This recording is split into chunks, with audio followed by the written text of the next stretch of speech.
कुठे? हां बाळकूम भाई, चल बस. हां थँक्यू दादा. चालेल चालेल. बाकी ठीक ना? हां बाकी ठीक. चालेल चालेल. चांगलं काम करताय, करत राहा. All the best. थँक्यू. हां. त्यांनी बोलल्याप्रमाणे त्यांनी त्याचं नवस पूर्ण करायसाठी इकडे आला आणि त्या वजन काटावर मुलाला बसवून त्याच्या वजनाचे इतकंच गुळ त्याने देवीच्या चरणी अर्पण केलेलं आहे. तर ही होती दान तुला. बाबू नाम क्या आपका? हाँ. कौन से स्कूल में जाते हो? लिटिल स्टार में जाते हो? स्कूल का नाम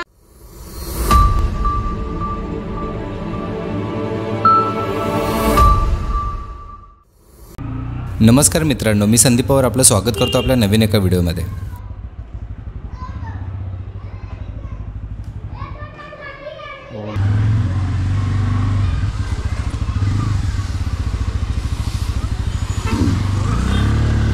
तर मित्रांनो, आता आपण निघालो आपल्या वज्रेश्वरी टूरला.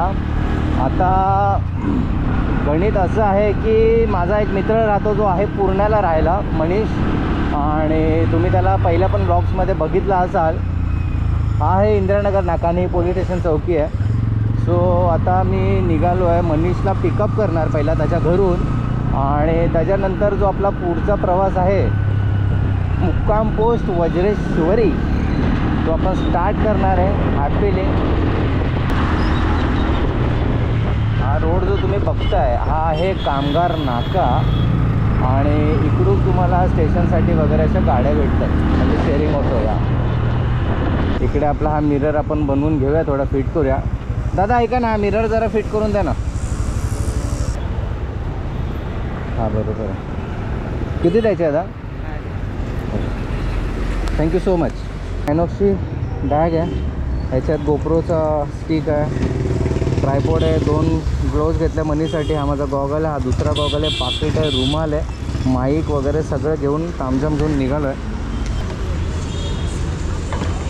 एवढंच राहतं आणि लॉक करा. ए भाऊ, बा बा बा मोबाईलवर बोलायचं अजून. हां चला, आम्ही पुढं जरा थांब ना जरा थांब ना. हां ये.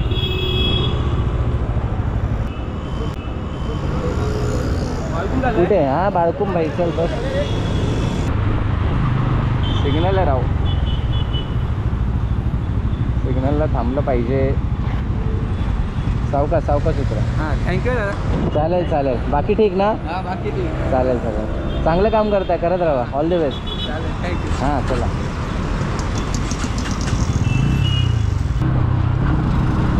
अंग्रेजों के ज़माने का ब्रिज है, जेलर का नहीं ब्रिज है.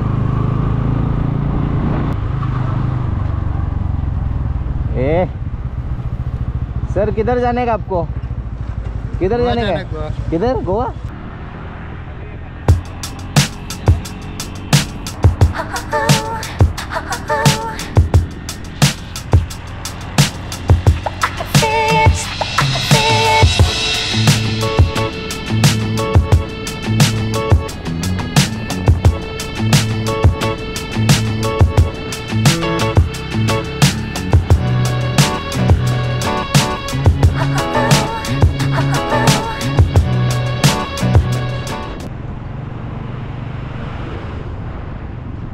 वज्रेश्वरी या नावाबद्दल एक आख्यायिका सांगितली जाते. सिंहमार व कालिकाल या 2 असुरांच्या त्रासापासून मुक्ती मिळवण्यासाठी देवीची कृपा संपादन करावी म्हणून वशिष्ठ ऋषींनी येथे एक यज्ञ सुरू केला. यज्ञात सर्व देवतांना हविर्भाग मिळाला, पण इंद्राला तो दिला गेला नाही. त्यामुळे इंद्राने रागावून वशिष्ठावर आपले वज्र फेकले. तेव्हा पार्वतीने प्रकट होऊन ते वज्र गिळून टाकले, आणि म्हणूनच तिला वज्रेश्वरी हे नाव मिळाले. फायनली मित्रांनो, आम्ही वज्रेश्वरी देवस्थान या ठिकाणी पोचलो आहे. एक टोपली घेतले देवीच्या चरणी अर्पण करायला आणि देवीच्या मनोभावे पूजा करायला आणि त्याचे पाया पडून आशीर्वाद घेण्यासाठी. तर आता फायनली आपण पोचलो आहे. आता गोष्ट अशी आहे की आता आम्ही पोचले, वाजलेत घड्याळमध्ये 5, परंतु काल रात्री पाऊस पडला आणि त्या पावसामुळे आत्तासुद्धा ढगाळ वातावरण आहे. बारीक बारीक थेंब अजूनही पडतात आहेत, आणि त्याच्यामुळे सगळं ढगाळ वातावरण झालं. 5 वाजतासुद्धा असं वाटतं की 6:30 वाजले की काय. सो देर आहे, दुरुस्त आहे. आता आलोच आहोत, तर आपण आईच्या पाया पडूया, आईचा आशीर्वाद घेऊया आणि आपल्या पुढच्या व्हिडिओला सुरुवात करूया. जय वज्रेश्वरी देवी. चला. चप्पल आणि सॉक्स काढायचे आम्ही दोघंजण विसरलो, आलो आहे ताईकडे. आता इथं शूज काढूया, कारण तिथे कोणी चोरले तर मग भाई काम 25 होऊन जाईल. वज्रेश्वरी हे देवस्थान महाराष्ट्र राज्यातील ठाणे या जिल्ह्यात आहे. भिवंडी तालुक्यातील असलेले वज्रेश्वरी हे देवस्थान महाराष्ट्र राज्यातील धार्मिक पर्यटन स्थळांपैकी एक आहे. याचबरोबर या ठिकाणाला गरम पाण्याचे कुंड पाहायला मिळतात.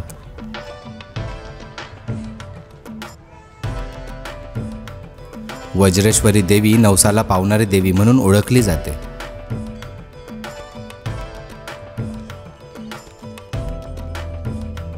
वज्रेश्वरी देवीला हिंदू धर्मातील माता पार्वतीचे रूप मानले जाते.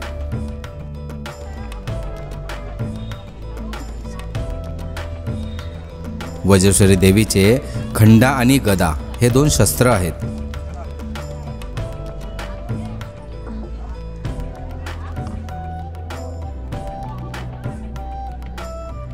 पोर्तुगीजांच्या विरोधात चिमाजी अप्पा पेशव्यांनी वसईचा किल्ला जिंकण्यापूर्वी वज्रेश्वरी देवीला नवस केला होता.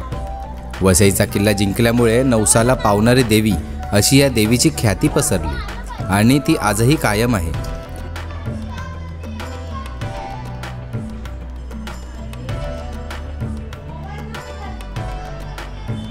वज्रेश्वरी मंदिर उंचावर असल्याने मंदिरात जाण्यासाठी पायऱ्या चढून जावे लागते. मंदिराचे बांधकाम दगडाचे, त्यामध्ये सभामंडप, गाभारा आणि मुख्य गाभारा हे सर्व दगडाचे बनवले गेले आहे.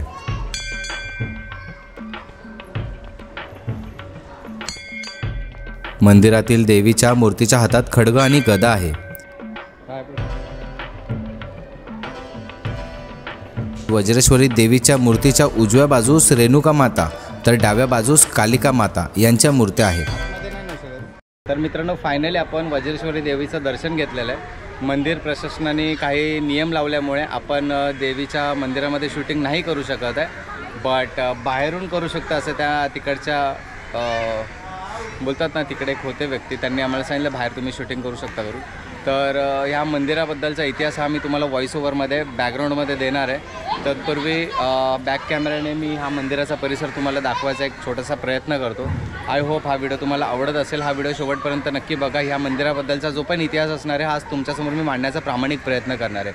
तर पवार ब्लॉग्सच्या ह्या व्हिडिओवरती तुम्ही जास्तीत जास्त म्हणजे लक्ष द्या, जेणेकरून तुम्हाला वज्रेश्वरी देवी आणि इकडच्या मंदिराचा आणि इथल्या परिसराचा जे पण माहिती आहे ती मी तुम्हाला देण्याचा प्रयत्न करतो. तर व्हिडिओ शेवटपर्यंत बघा आणि व्हिडिओमध्ये बनून राहा. Bye bye. वज्रेश्वरी मंदिराच्या काही वेळापत्रकानुसार मंदिर उघडणे व पहिली आरती सकाळी 5:30 वाजता होते. देवीची आरती व पूजा सकाळी 11:15 वाजता होते. नैवेद्य दाखवण्याची वेळ सकाळी 11:30 ते 12 वाजेपर्यंत होते. सायंकाळची पूजा सायंकाळी 7 वाजता होते. सायंकाळची आरती ही सायंकाळी 8:15 वाजता होते. दिन समाप्ती पूजा आणि मंदिर बंद वेळ ही रात्री 9 वाजता असते. तर त्यामुळे तुम्हाला कधी ह्या मंदिराला भेट द्यायची असेल तर तुम्ही 9च्या अगोदर पोचला तर तुम्हाला मंदिराला भेट देता येईल. 1739च्या दरम्यान चिमाजी अप्पांनी पोर्तुगीजांचा कब्जा असलेला वसईचा किल्ला स्वारी करून जिंकण्यासाठी जाताना वडवली येथील प्रदेशात मुक्कामासाठी थांबले होते. हा किल्ला जिंकण्यासाठी खूप खातहीन होता, कारण 3 वर्षाच्या युद्धानंतर हा किल्ला जिंकता आला नव्हता. म्हणून चिमाजी अप्पांनी त्यानंतर वज्रेश्वरी देवीला नवस केला की त्यांनी हा किल्ला जिंकला आणि पोर्तुगीजांना मात देऊन ही मोहीम जर जिंकली तर ते वज्रेश्वरी मंदिर येथे बांधतील. त्यानंतर 16 मे रोजी चिमाजी अप्पांची ही वसईची मोहीम चिमाजी अप्पांनी आपल्या अंगभूत कौशल्य आणि भरपूर शौर्याने आणि वज्रेश्वरी माताच्या आशीर्वादाने मोहीम यशस्वी करून पोर्तुगीजांना पराभूत केले. त्यानंतर चिमाजी अप्पांनी आपल्या या यशस्वी मोहिमेचे श्रेय आई वज्रेश्वरी मातेला देत आनंद साजरा केला आणि वज्रेश्वरी देवीसमोर घेतलेला नवस पूर्ण करण्यासाठी चिमाजी अप्पांनी वज्रेश्वरी देवीचे भव्य वज्रेश्वरी मंदिर बांधले. चिमाजी अप्पांनी बांधलेल्या या मंदिराच्या सभोवती तटबंदी आणि बुरुज आहे. असे म्हणतात की ह्या मंदिराची वास्तू ही वसई किल्ल्यासोबतच मिळतीजुळती आहे. त्यामुळे मंदिराकडे जाताना आपल्याला आपण एखाद्या किल्ल्याकडे निघालो आहोत असं वाटतं. चैत्र या हिंदू महिन्याच्या 15वड्या पहिल्या दिवसात रामनवमीच्या 9व्या दिवसापर्यंत आणि नंतरच्या पहिल्या दिवसापासून मंदिरात नवरात्री साजरी केली जाते.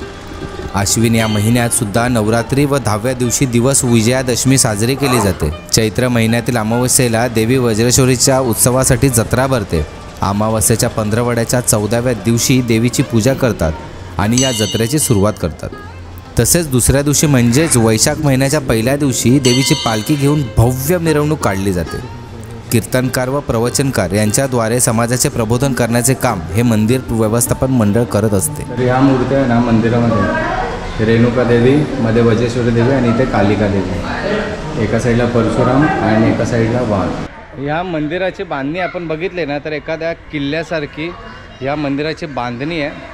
जे दगडाचं बांधकाम आपण शिवाजी महाराजांच्या किल्ल्यावर पाहतो सेम त्याच टाईपचं बांधणी इथे आपल्याला ह्या मंदिरात बघायला भेटते. आता बारीक बारीक पाऊस चालू झालेला आहे आणि विजासुद्धा कडाडतात आहेत. आम्हाला दर्शन घेऊन ॲक्च्युली 1-2 प्लेसेस अजून करायचे आहेत. होपफुली आम्ही ते करायचा प्रयत्न करतो आहे. आणि आता हे वरुण राजा वरनं जे पावसाने आमचं स्वागत करतो आहे म्हणा, तर त्याच्यामुळे ते पॉसिबल होतं आहे की नाही ते माहिती नाही. बट हे जे 2 लोकेशन आहेत ते आम्ही एक्सप्लोर अजून करू शकू. सो व्हिडिओमध्ये बनून राहा, आजूबाजूचा परिसर दाखवायचा प्रामाणिक प्रयत्न करतो. चला आता इथे ना एक डोअर आहे, बघूया इथे काय आहे. जुन्या कथेनुसार काळीकूट नावाच्या राक्षसाने मंदिराजवळच्या या प्रदेशमधील ऋषी, तपस्वी आणि माणसांना त्रास दिला. तसेच त्यांनी देवतांच्या विरुद्ध युद्ध करण्याचा प्रयत्न केला. चिंता करून गुरु वशिष्ठांच्या नेतृत्वाखाली देव आणि ऋषींनी देवीला प्रसन्न करण्यासाठी एक यज्ञ केला. देवी त्या ठिकाणी प्रकट झाली आणि राक्षसांना मारले. त्यानंतर प्रभू श्री रामाने विनंती केली की देवी वडवली प्रदेशात राहून वज्रेश्वरी देवी या नावाने ओळखली जावी. अशा प्रकारे या प्रदेशात वज्रेश्वरी देवीच्या मंदिराची स्थापना झाली.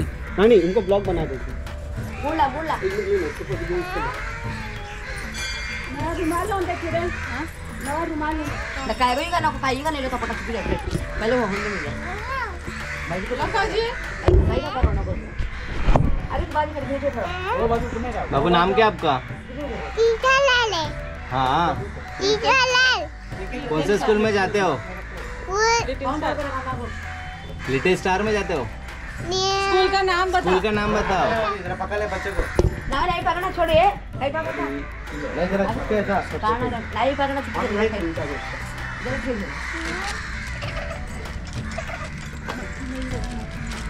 इसको पकड़ के रखो जरा पकड़ और रखो. देखो ऐसा ऐसा नीचे रखो इसको ऐसा और पकड़ के रखो, उनको निकालने दो उसमें से.